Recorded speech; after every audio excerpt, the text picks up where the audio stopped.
বিসমিল্লাহির রহমানির রহিম। ফিতনা ফাসাদের যুগ। ফিতনা ফাসাদের যুগ সম্পর্কে হাদিস নং 18-তে যা বলা হয়েছে চলুন সবাই জেনে রাখি। হযরত আবু সাঈদ খুদরী রাদিয়াল্লাহু সাল্লাম বলেন, আল্লাহর রাসূল সাল্লাল্লাহু আলাইহি সাল্লাম বলেন, এমন যুগ কাছাকাছি আসছে যখন ছাগল হবে মুসলিমের উত্তম সম্পদ। এটা নিয়ে সে পাহাড়ের শীর্ষ দেশে ও বৃষ্টির পানির স্থানে চলে যাবে। নিজের দিন নিয়ে সে ফিতনা ফাসাদ থেকে দূরে পালিয়ে যাবে।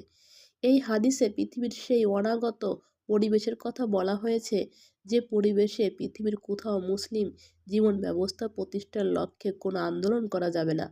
মুসলমানের পক্ষে নিজের জীবন রক্ষার জন্য নির্জনে আত্মগোপন ব্যতীত কোনো উপায় থাকবে না। কিন্তু এ কথা মনে রাখতে হবে, ইসলামী জীবন ব্যবস্থা প্রতিষ্ঠার আন্দোলন করার মাধ্যমে ঈমান রক্ষা করা সম্ভব।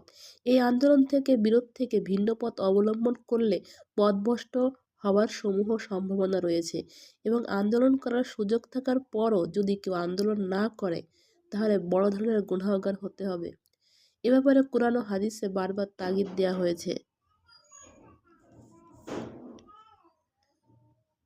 পরবর্তী ভিডিও পেতে চ্যানেলটি সাবস্ক্রাইব করে সবাই পাশে থাকুন।